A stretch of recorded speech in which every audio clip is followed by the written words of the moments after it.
잃은 아들의 비유라는 제목으로 함께 말씀의 은혜를 나누겠습니다. 예수님의 비유 10번째입니다. 잃은 아들의 비유.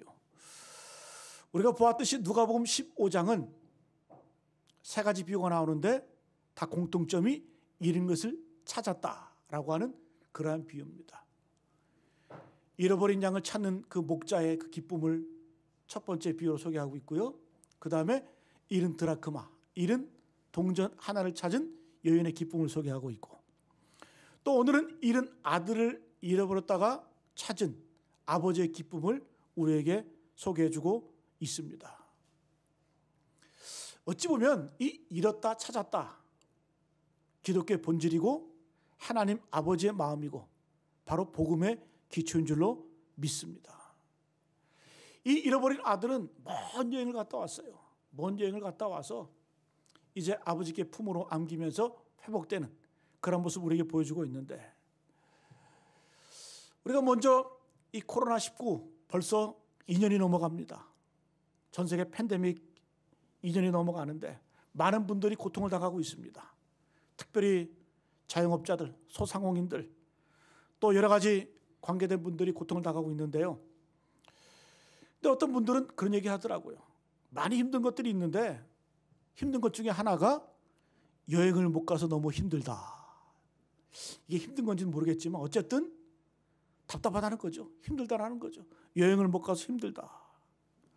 그러니까 작년에 보니까 인천공항에서 비행기가 떠서 한반도를 한 2시간 배회하다가 착륙하는 그런 여행 프로그램도 있더라고요. 그죠? 얼마나 답답하면 그러겠어요. 그죠? 해외를 못 나가니까 똑같이 면세점에 가서 쇼핑할 수도 있고 비행기 타고 한반도 상공 한 2시간 돌다가 내려오는 거예요. 그래서 속으로 참 할 일도 없다 생각했어요.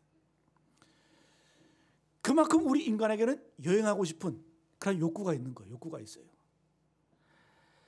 자, 한번 여행을 한번 생각해 볼까? 여행할 때 여행이 즐거우려면 첫 번째 전제 조건이 있습니다. 언제 여행이 즐거워요? 가는 목적지가 좋아야 돼요. 그렇잖아요? 가는 목적지가 즐거워야 됩니다. 좋아야 됩니다. 뭐 유럽이라든가 뭐 미주나 괌, 사이판, 뭐 동남아, 예? 가고 싶죠, 그죠? 얘기만 들어도. 목적지가 좋아야 흥분이 되는 거예요. 즐거운 거예요. 자, 여행의 두 번째 조건. 이 여행이 즐거우려면 여행을 함께 다니는 동반자가 좋아야 돼요. 함께 여행하는 사람이 마음이 안 맞고 불편하면 얼마나 힘든지 몰라요. 그 여행. 때릴 수도 없고. 그죠? 어쨌든 함께 여행하는 그 동반자가 참 좋아야 됩니다. 그러면 그 기쁨이 배가 돼요. 또 여행 다녀본 분들 얘기 들어보면 여행을 다녀보면 한 5일 정도 넘어가면 힘들대. 제일 중요한 게 뭘까요? 여행에서 돌아올 집이 있어야 돼요. 예? 여행 갔다가 집에 돌아오면 집이 제일 좋아. 그렇지 않아요? 집이 제일 좋고 제일 좋아. 편안해. 여러분, 여행의 조건 가운데 가장 마지막 제일 중요한 게 뭐냐? 돌아올 집이 있어야 돼요. 돌아올 집이 없는 사람은 우리는 뭐라고 말해요? 난민이라고 해요. 난민. 예? 홈리스. 집이 없어. 집이 없는 사람들. 여러분, 인생도 마찬가지입니다. 인생도 여정이고 여행이에요. 그런데 나이가 들어가고 죽음이 가까울수록 돌아갈 집이 없는 사람은 굉장히 당황합니다. 안절부절 못해요. 왜요? 이 세상은 우리의 집이 아니기 때문에. 우리가 평생을 살아도 이 땅에서는 평안함이 없어. 왠지 불안하고 만족함이 없습니다. 왜일까요? 이 세상은 우리의 집이 아니에요. 우리는 반드시 돌아갈 본향 집이 있어요. 근데 이 돌아갈 집에 대한 확신이 없는 사람들은 늘 불안하거든요. 당황하거든요. 마지막 때 우리가 사람들을 볼 때 어떤 사람은 돈이 많아. 걱정거리가 없을 것 같아. 그런데 여러분, 돈 갖고 안 되는 게 이 천국의 확신이에요. 우리 주일학교 때 이런 찬양 많이 불렀잖아요. 나는 구원 열차 타고 하늘 날아가지요. 빵빵. 예? 나는 구원 열차 타고 하늘 날아가죠. 이게 여러분, 그 기쁨을, 어떤 기쁨? 우리 돌아갈 집이 있다. 갈 곳이 있다. 영원한 처소가 예비되어 있다. 뭐 상당한 그 깊이 있는 믿음의 고백이 담겨져 있는 그런 찬양입니다. 나는 구원 열차 타고 하늘 날아간다. 그래서 구원의 확신이 있는 사람과 없는 사람, 돌아갈 집이 있는 사람과 없는 사람의 운명은 분명한 차이가 있다는 거예요. 오늘 말씀은 그거예요. 이제 아버지의 품을 떠나서 머나먼 인생의 여행을 마치고 집으로 돌아오는 그 탕자 아들, 아버지 품에 안겨서 회복되는 그 모습을 소개하고 있어요. 잘 보세요. 이 잃어버렸던 아들, 탕자라고 말하죠. 탕자만 있는 거 아니라 탕녀도 있어요. 이 탕자가 집으로 돌아와서 아버지 품에 안겼을 때에 제일 먼저 누린 그 선물이 뭘까? 잔치? 아버지가 뭘 끌어안고 손에 가락지를 끼워주고 그게 제일 좋은 선물일까요? 아니에요. 용서의 용서. 아버지가 나를 용서하셨다. 여러분, 탕자가 돌아왔을 때 이 탕자는 아버지로부터 아무런 문책도 받지 않았어요. 아버지가 딱 보자마자 야 이놈아 어디 이렇게 굴러다니다 왔냐? 왜 너 그따로 살다 왔느냐? 하나하나 캐묻지 않고 그냥 그대로 용서해 줍니다. 첫째 아들도 마찬가지죠. 첫째 아들 집 안에 있었지만 어찌 보면 마음으로는 아버지를 떠났던 사람이에요. 그렇지 않겠어요? 몸은 집 안에 있는데 아버지와 마음이 달라. 생각이 달라. 어찌 보면 첫째 아들도 인생의 여행을 떠났던 거예요. 그리고 돌아온 거예요. 여러분 그렇잖아요. 아버지와 마음에 다르니까 돌아온 동생을 보고 화를 내잖아요. 분노하잖아요. 그때 아버지는 그 형도 야단치잖아요. 너는 형이 되어서 왜 그 모양이냐? 그렇게 말씀하지 않고 아들아 내 것이 다 네 것 아니냐? 그 아버지가 따뜻하게 용서해 주는 거예요. 그러니까 우리 진짜 용서는 아버지의 품속에서 느낄 수 있는 겁니다. 아버지 하나님. 어거스틴 그런 얘기했죠. 우리 인생은 늘 불안하다. 평안이 없다. 그럼 우리가 언제 진정한 안식을 누릴 수 있느냐? 아버지 하나님의 품에 안길 때에 우리 인생의 진정한 평안을 느낄 수 있다. 그 평안함 때문에 우리가 맡길 수 있는 거예요. 어거스틴 그런 얘기를 해죠. 우리의 과거는 주님의 자비에 맡기고 우리의 현재는 주님의 사랑에 맡기고 우리의 미래는 주님의 섭리에 맡긴다. 어떻게 이런 고백이 나올까요? 주님의 품에 안긴 사람, 용서받은 사람, 이런 사람이 바로 이런 고백이 나오는 줄로 믿습니다. 자, 제가 질문 하나 할게요. 우리가 신앙생활, 믿음생활 하는데 이 믿음생활의 가장 중요한 핵심이 뭘까요? 두 가지가 있죠. 하나님에 대한 것이 있고 우리 사람들에 대한 것이 있어요. 자, 신앙의 핵심은 하나님께 대해서는 순종하는 것이고 사람에 대해서는 용서하는 거예요. 하나님에 대해서는 순종하는 것이고 사람에 대해서는 용서하는 거예요. 그 신앙생활 이 두 가지만 잘하면 돼요. 이 두 가지만 잘하면 완벽하게 신앙생활 할 수 있어요. 다시요. 하나님에 대해서는 순종하는 겁니다. 그리고 사람에 대해서는, 서로에 대해서는 용서하는 거예요. 근데 우리 한국교회 성도들을 잘 보면 하나님에 대한 순종은 잘해요. 한국교회처럼 순종 잘하는 교회들 없어요. 선교하자 그러면 헌신들 하고 참여도 하고 예배하자 그러면 예배 잘 드리고 기도하자 그러면 기도 열심히 하고 여러분 하나님에 대해서 순종을 잘하는 것 같은데 근데 문제는 뭐냐? 우리가 늘 하나님만 쳐다보고 사니까 사람도 하나님인 줄 알아. 사람을 볼 때도 하나님 수준으로 봐. 그래서 어떤 마음이 들어요? 어떤 사람 보고 실망하고 낭망하고 좌절해. 사람 보고. 왜? 우리는 하나님만 보고 살기 때문에 사람을 바라볼 때도 그런 수준까지 바라본다는 거예요. 여러분, 인간은 어떤 존재예요? 끊임없는 용서의 대상인 거예요. 기대 대상이 아니에요. 사랑의 대상이지. 어쨌든 여러분 신앙생활에서 중요한 게 뭐냐? 바로 하나님께는 순종, 우리 사람들끼리는 용서하는 거예요. 자, 그래서 오늘 저는 이 말씀, 잃어버린 아들의 비유, 우리가 잘 아는 말씀이고 들었던 말씀이잖아요. 저는 이 용서의 관점에서 함께 이 말씀을 나누도록 하겠습니다. 자, 이 용서는 두 가지 용서가 오늘 등장을 해요. 아버지가 아들을 용서하는 거예요. 이 용서를 우리는 미리 용서, 이미 용서라고 말을 해요. 두 번째는 이 형이 동생을 용서해야 되는데 이 용서를 우리는 서로 용서라고 말을 해요. 자, 첫 번째 한번 따라합니다. 용서는 미리 용서하는 것이다. 자, 오늘 말씀의 배경은 잘 알다시피 이 탕자, 이 둘째 아들이 독립할 마음이 생기는 거예요. 오늘날로 말하면, 신앙적으로 말하면 하나님을 섬기는 게 지겨운 거예요. 간섭이 귀찮은 거예요. 좀 교회도 한번 떠나보고 싶어. 그래서 야, 저기 가면 기쁨이 있고 쾌락이 있을 것 같아. 이런 호기심이 생기는 거예요. 이 마음 가운데 호기심이 한번 생기고 나니까 걷잡을 수 없는 거예요. 마음이 흔들리는 거예요. 종잡을 수가 없는 거예요. 통제가 불가능한 거예요.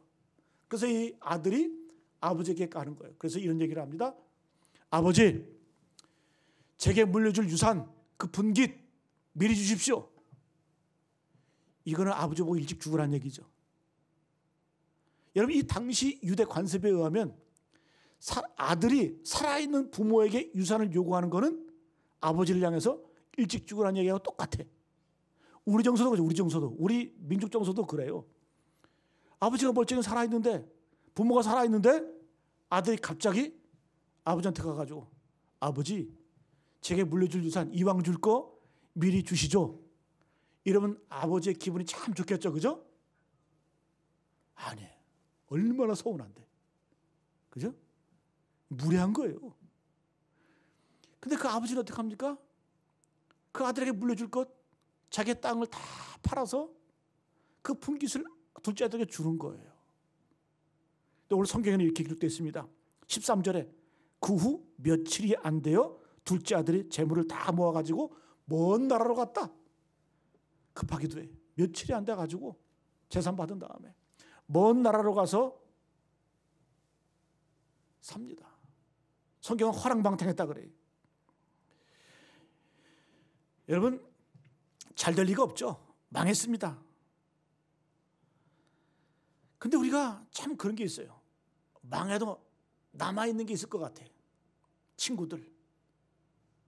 근데 여러분, 망하고 나니까 친구들도 다 떠났어요. 그리고 돈이 많을 때는 여자들도 많이 따라왔는데 여자들도 다 도망가 버렸어요. 결국 여러분 어떻게 됩니까? 이 탕자가 남의 집에 종으로, 남의 집에 노예로 가가지고 돼지를 치는 일을 해요. 그래서 먹는 것도 그 돼지가 먹는 쥐염 열매, 그 쥐염 열매를 같이 먹어요. 같이 먹으면서 정말 비참한 생활을 합니다. 근데 그 나라에 흉년이 들었네요. 이 돼지에게 줄 쥐염 열매마저도 없어. 그래서 여러분, 이 아들이 그것마저 먹지 못하니까 이제 절망에 빠지는 거예요. 여러분, 우리 인생도 이럴 때가 있다라는 거예요. 이럴 수 있다라는 겁니다. 그런데 여러분, 이 아들에게 한 가지 소망이 있어요. 희망이 있어요. 그것이 있다고 한다면 그게 뭘까요? 돌아갈 집이 있다라는 거예요. 돌아갈 아버지의 품이 있다라는 거예요. 이게 소망인 거예요. 이게 소망인 거예요. 자, 우리가 이 탕자의 비유를 잘 알아요. 근데 대부분 사람들이 이 비유를 이렇게 이해합니다. 드디어 이 탕자가 허랑방탕에 살다가 정신 차리고 철들어서 죄를 뉘우치고 아버지 집으로 돌아갔다. 이렇게 말들을 해요. 근데 여러분, 성경의 이 말씀의 비유의 본질이 이게 아니에요. 잘 보세요. 사실은 여러분, 탕자가 철들어서 돌아왔다는 것보다 그 전에, 그 이전에 이미 아버지가 미리 용서했다라는 거예요. 이게 중요한 겁니다. 만약에 아버지가 용서하지 않았다고 한다면 그 아들이 돌아온들 소용이 있을까요? 받아들이지 않는데. 여러분, 오늘 이 말씀에서 중요한 게 뭐냐? 제일 먼저 중요한 게 뭐냐? 아버지는 미리 용서하셨다라는 거예요. 아버지는 이미 아들이 돌아오기 전에 미리 용서하시고 이미 용서하셨다라는 거예요. 이게 용서의 능력입니다. 여러분, 이 아버지가 이미 용서했다는 것을 탕자도 알았던 것 같아. 오늘 본문을 보니까 18절 19절 말씀 같이 한번 읽어볼까요? 18절 19절 말씀 시작. 내가 일어나 아버지께 가서 이르기를 아버지, 내가 하늘과 아버지께 죄를 지었사오니 지금부터는 아버지의 아들이라 일컬음을 감당하지 못하겠나이다. 나를 품꾼 하나로 보소서 하리라 하고. 탕자가 이 말은 아버지를 만나고 하는 얘기가 아니에요. 아버지를 만나기 이전에 너무 삶이 고통스럽고 힘드니까 망하고 나니까 눈을 들어서 아버지를 바라보면서 혼자 독백하는 거예요. 내 아버지 집에는 먹을 것이 풍족한 품꾼들이 많았다. 종들도 먹을 것이 풍족하게 먹었다. 그러면서 하는 말이, 내가 이제 아버지 집으로 돌아가서 나를 아버지의 품꾼으로 받아줄 것이다. 아버지께서. 여러분, 이 말씀 가운데 이 아들은 뭘 전제하고 있는 거예요? 내가 돌아가기만 하면 아버지는 나를 용서하신다라는 거예요. 나를 받아준다라는 거예요. 나를 용납한다라는 거예요. 최소한 아들은 아니라도 품꾼 정도로는 받아주신다. 이미 이 아들의 마음 가운데는 아버지께서 나를 받아주신다, 용납하신다, 이런 확신이 있는 거예요. 여러분, 이게 참 중요합니다. 예수께서 우리를 용서하셨잖아요. 십자가에 달려 죽으심을 통해서. 그런데 이 사죄의 은총은 우리가 주님을 알기 이전에, 2000년 전에 이미 해주신 거예요. 미리 해주신 거예요. 로마서 5장을 보게 되면 주님이 우리를 용서하시는데, 우리가 아직 죄인 되었을 때에, 우리가 아직 연약할 때에, 우리가 원수 되었을 때에 주님이 우리를 용서하시고 십자가에 달려 죽으셨다. 여러분, 주님께서 우리를 미리 용서하지 않았었으면, 주님께서 우리를 이미 용서하지 않았으면 우리가 구원받을 수 있을까요? 이미 구원의 신비인 거예요. 이게 용서의 능력인 거예요. 주님이 우리를 이미 용서하셨기 때문에 우리는 구원의 그 놀라운 은총을 체험하게 되는 겁니다. 여러분, 어떤 분은 그런 얘기를 해요. 아니, 2000년 전의 십자가 사건과 그 십자가의 죽음, 그 사죄의 은총, 지금 나와 무슨 상관이 있느냐? 그 2000년 전에 이례적인 사건이 아니냐? 여러분, 이걸 모르면, 이 신비를 모르면 절대 믿음으로 나아갈 수 없어요. 우리는 어떤 확신이 있어야 됩니까? 예수께서 2000년 전에 십자가에 달려 죽음을 통해서 나의 과거, 현재, 미래 모든 죄가 다 어떻게? 용서함 받았다. 사죄함을 받았다. 그래서 우리는 어떻게 되었다? 구원받은 존재가 되었다. 여러분, 이게 뭘 의미할까요? 이미 미리 용서함을 통해서, 그 능력을 통해서 우리가 구원받은 자가 되었다는 거예요. 이게 기독교의 본질인 거예요. 이게. 이걸 모르면 안 돼요. 그래서 여러분, 오늘 이 말씀의 첫 번째 이 배경은 뭐냐? 탕자가 먼저 회개하고 철들어서 돌아갔다? 이거 얘기하고자 하는 게 아니에요.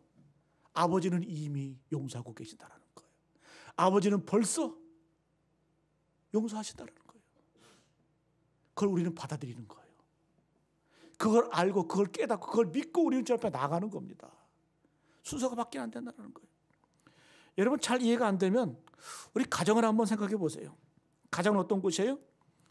다른 사람은 몰라도 우리 엄마 아빠는 날 용서해. 그죠?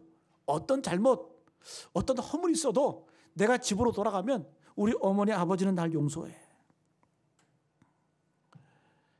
이게 뭐예요? 미리 용서하는 거예요. 미리 용서하는 거예요. 미리 용서하는 거예요. 요즘에는 그런 애들 잘 못 보겠는데, 저 때만 해도 애들이 가끔 가출을 했어요. 친구들이 중학교 때도 막 가출하고 막 가서 막 짜장면 배달하다가 집에 돌아오고, 예? 제 친구 중에 하나는 뭐 가출하는 놈이 집에 있는 다리미, 드라이기 이거 갖고 가출을 해서 다 팔아먹고. 예? 근데 아직도 기억이 나. 걔가 가출했다가 한 일주일 정도 만에 돌아왔거든요. 선생님이 묻더라고 걔한테. 너 인마 뭐 먹고 살았냐 그랬더니 얘가 주워 먹고 살았대. 근데 여러분, 옛날에 한번 보세요. 옛날에 집에서 애들이 가출하면 안 들어와. 그러면 찾을 길이 없잖아요. 그래서 저도 예전에 가끔 신문 보면 그런 거 자주 봤어요. 광고를 내. 광고를 내가지고 뭔가 그러냐. 종현아, 아버지가 이미 용서했다. 집에 돌아만 와다오. 예? 아들 이름을 이렇게 적어놓고, 이름을 적으면서 아빠가 다 용서했다. 엄마가 다 용서했다. 집에만 돌아와라. 뭘 말하는 거예요? 아버지 어머니는 이미 자식이 돌아오기 전에 다 용서하고 있는 거예요.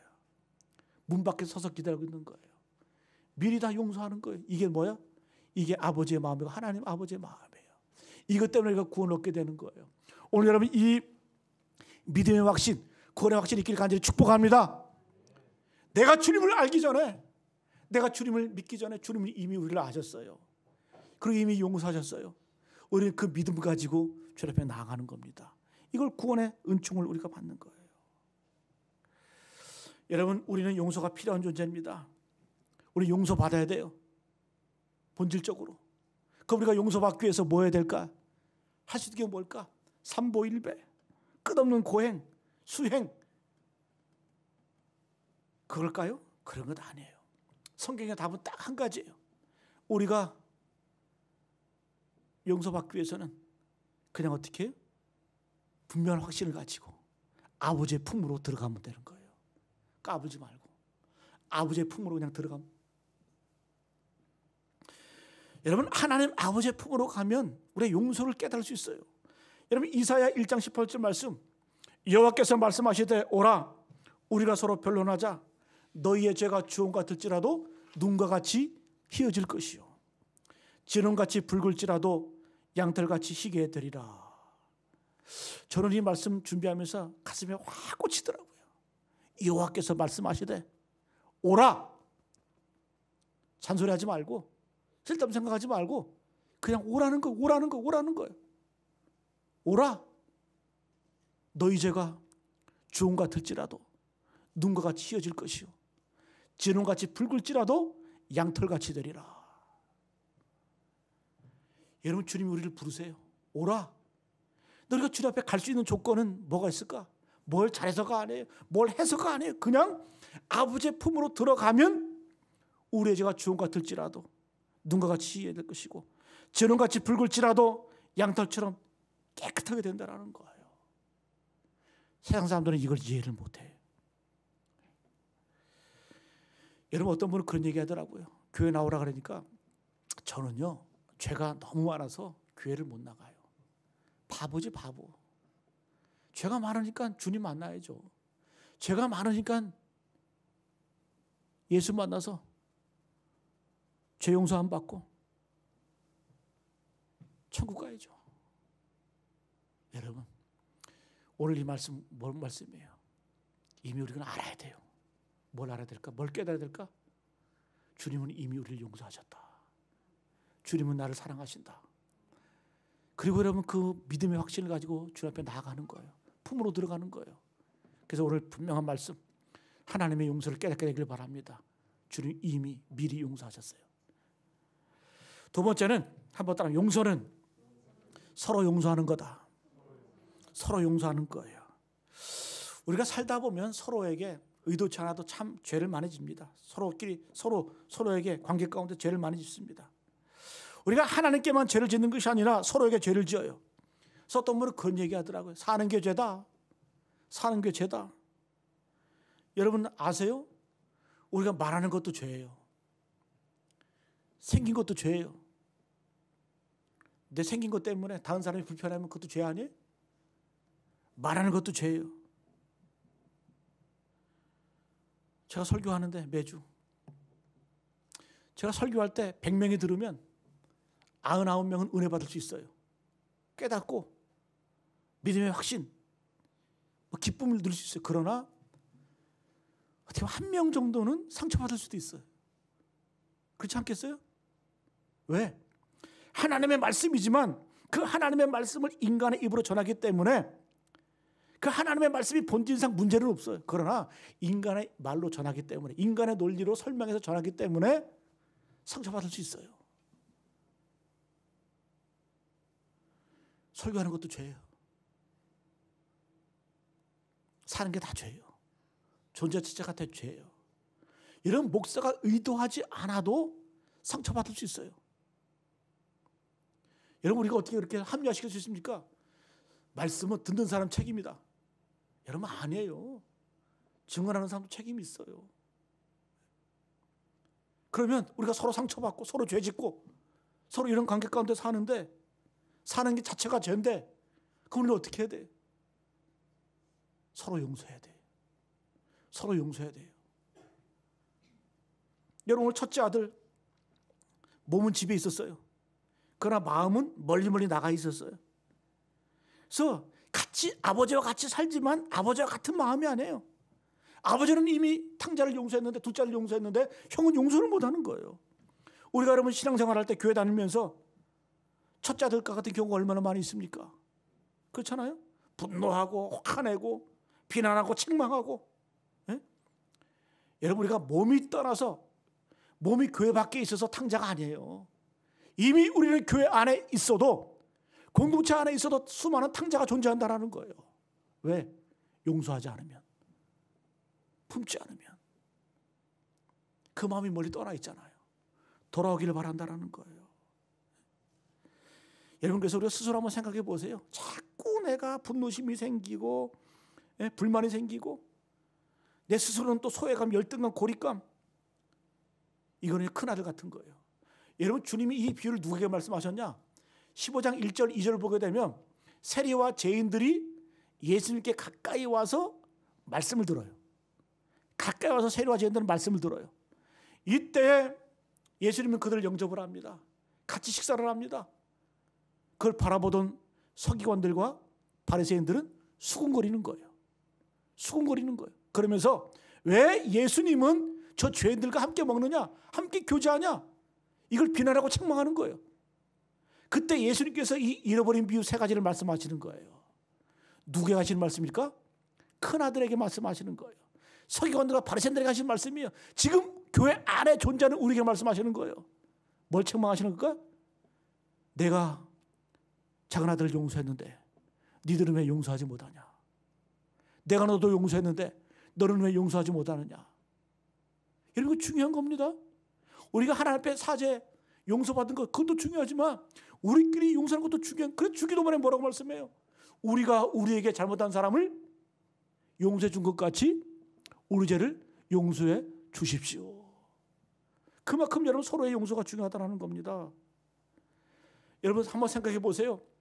나에게 왜 분노가 있고 교회 생활하면서 신앙생활에 불만이 있고 왜 그럴까? 딱 한 가지예요. 용서하지 못해서 그래. 용납하지 못하다 그랬어요. 그 삶 그대로 받아들이지 못해서 그래요. 여러분, 주님께서 기도에 대한 교훈을 가르치시면서 세리와 바리새인이 기도하라고 올라간다. 성전에 올라가는데 이 세리 죄인들은 감히 하늘 향해서 고개도 못 들고 하나님, 나는 죄인입니다.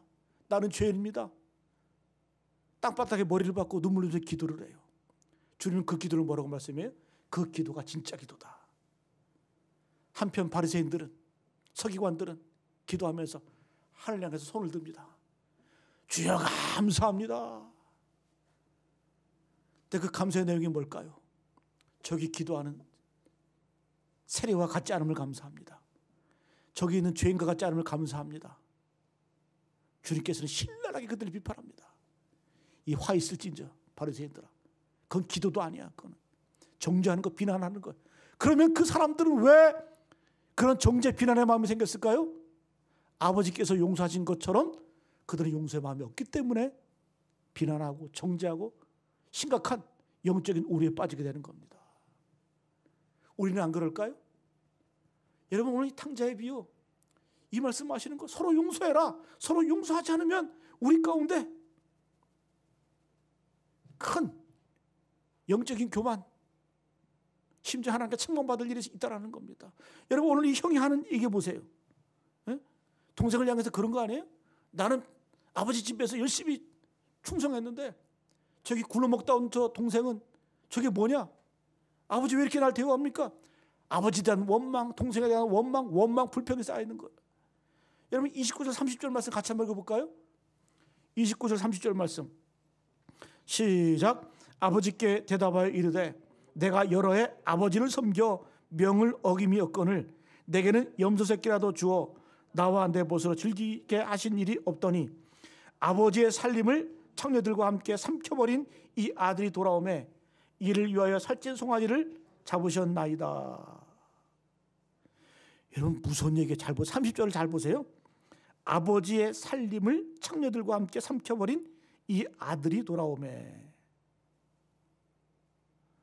지가 어떻게 알아? 창녀들과 함께 살림을 삼켜버렸는지. 여러분, 성경에는 그렇게 나와 있지는 않아요. 성경은 그가 먼 나라 가서 화랑방탕했다, 낭비했다 이렇게 표현하지, 이 큰아들의 얘기처럼 아버지의 살림을 창녀들과 함께 삼켜버린 이 아들, 이런 내용은 지가 봤어? 여러분, 서로 용서하지 않으면 이렇게 된다는 거예요. 정죄하고 비난하고 없던 것까지 추측성 정죄까지 하는 거예요. 여러분, 이게 용서하지 못하면 무서움이에요. 무서움. 교회 안에는 서로 용서하지 못하고 용납하지 못하면 이런 일들이 벌어진다는 거예요. 이런 정말 돌이킬 수 없는 그런 상태까지 간다는 거예요. 그리고 충격적인 건 보세요. 이 아들이 돌아오매 자기 동생 아니에요? 형제 아니에요? 내 형제 내 동생 아닙니까? 그런데 뭐라고 해요? 이 아들이 돌아오매 당신 아들이라는 거예요. 여러분, 형의 마음에는 이미 뭘 상실했어요? 아버지의 마음을 상실한 거예요. 그리고 내 동생은 이미 없어진 거예요. 내 형제는 없는 거예요. 이 무서운 은혜 중에 이게 나오는 거예요. 나오는 거예요. 사명도 잃어버렸어요. 형제 사랑 잃어버린 거예요. 여러분, 이게 내 모습 아니에요? 우리의 모습 아니에요? 우리 이야기입니다. 우리 이야기. 우리 안에 탕자가 있다는 거예요. 여러분, 교회 밖으로, 교회를 떠났다고 해서 탕자가 아니라 교회 안에 있어도, 공동체 안에서도 우리 마음 가운데 탕자가 될 수 있다는 겁니다. 그래서 신앙은 뭐예요? 우리가 어디에 있든지 아버지의 품으로 돌아오는 거예요. 내가 용서받음을 확신하고, 그리고 그 확신을 가지고 서로를 용서하는 겁니다. 왜요? 어쨌든지 간에 아버지의 품에 안기면, 아버지의 품으로 돌아가면 모든 방황이 끝이 나요. 다 회복이 되는 거예요. 여러분, 서로를 용서하시길 바랍니다. 여러분들을 저를 용서하시고, 저도 여러분들을 용서하고, 용서가 조금 표현이 그렇다면 용납하시고 받아들이시고 있는 모습 그대로. 그래야 여러분, 교회가 따뜻해지는 거예요. 교회의 부흥은 그냥 되는 거 아니에요. 먼저 달궈져야 돼. 달궈져야 돼. 야, 그 교회 갔더니 나 같은 사람도 다 받아주고 관심 가져주고, 예? 또 교회 1년, 2년 안 나왔다가 가도 정말 따뜻해졌더라. 그때부터 교회는 부흥하는 거예요. 부흥은 여러분 그냥 되는 게 아니라 잃어버렸던 사람이 돌아와서 따뜻함을 느끼고 용서함을 받고 그걸 느끼고 그걸 경험을 해야 교회가 부흥하는 겁니다. 따뜻해지는 거예요. 자, 그러면 서로 용서하면, 서로가 서로를 용서하면 어떤 현상이 나타날까? 친절함이 생겨요. 친절함. 여러분, 다시 한번 말씀드립니다. 왜 우리는 친절하지 못할까? 왜 불친절할까? 상대방을 바라볼 때 나는 성격이 더러워서 그래, 나는 성격이 원래 그래. 아니에요. 착각하지 마세요. 용서하지 못해서 그래. 용서가 없기 때문에 성격이 더러워지는 거예요. 용서하면 다 부드러워요. 용서하면 친절해지는 거예요.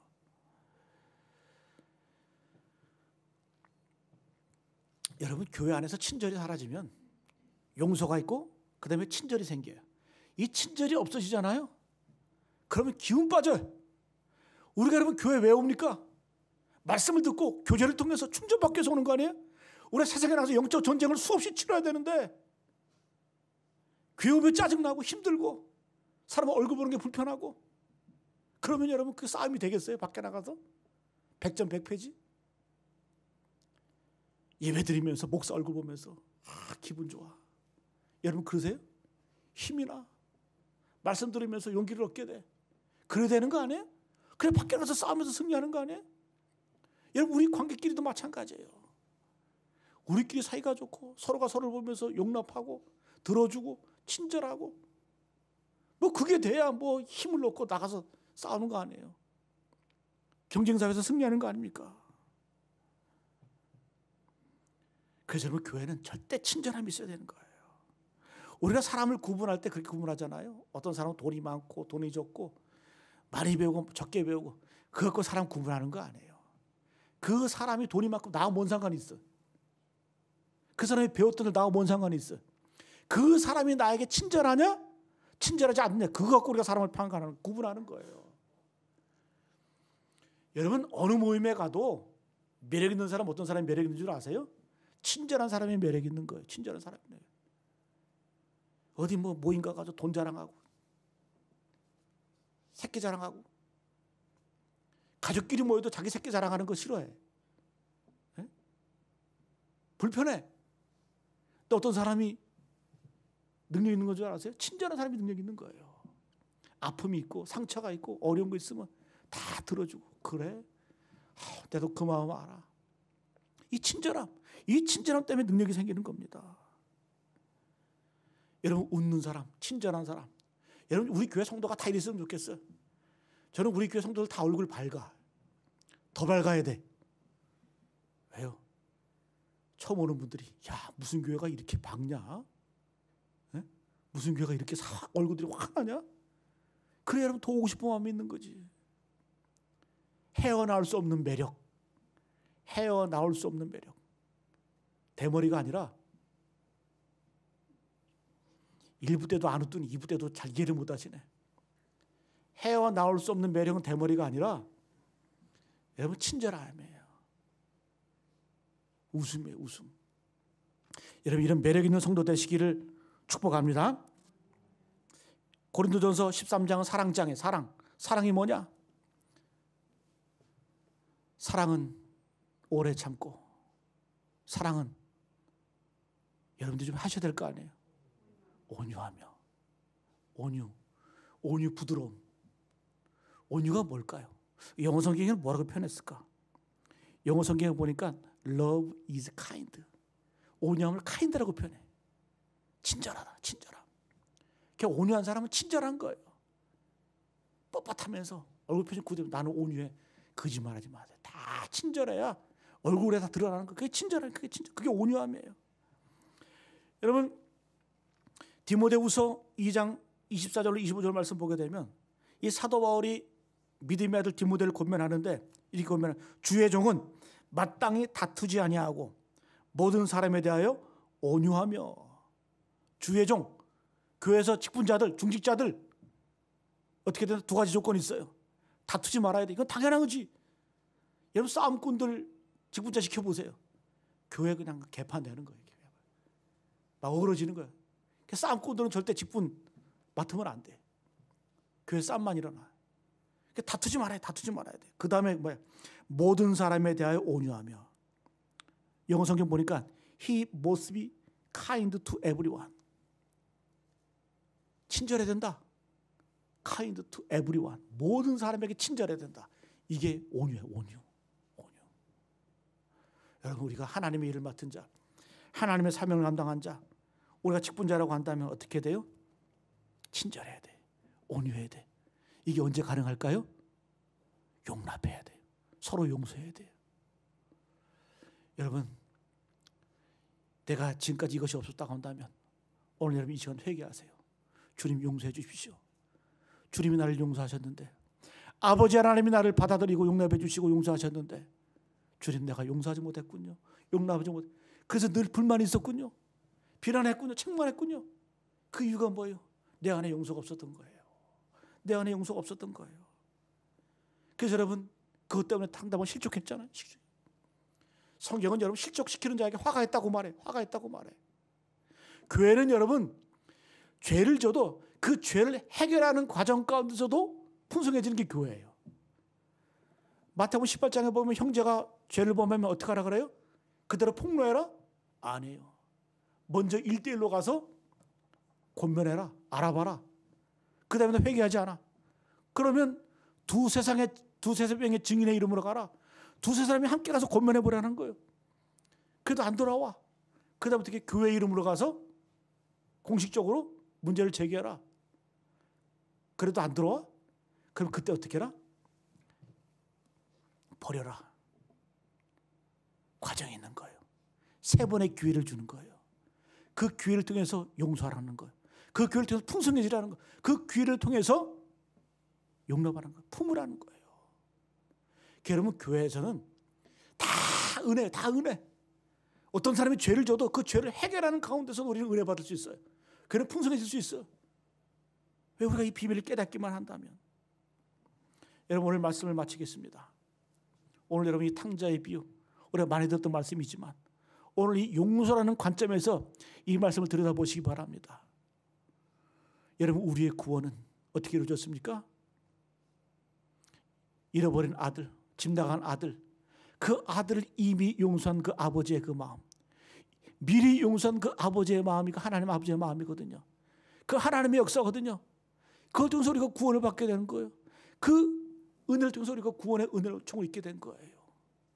그럼 거기서 끝나야 될까요? 아니에요. 용서받은 우리는 서로 용서해야 돼요. 그 서로의 용서를 통해서 우리는 따뜻해지고 교회는 부흥하고 성장을 하고 하나님이 기뻐하시는 공동체가 되는 줄로 믿습니다. 오늘날 교회가 왜 시끄럽고 갈라질까요? 용서하지 못하기 때문에 그래요. 교회의 본질을 상실한 거, 잃어버린 거예요. 여러분, 이 용서의 능력을 회복하는 저와 여러분 되시기를 간절히 축복합니다.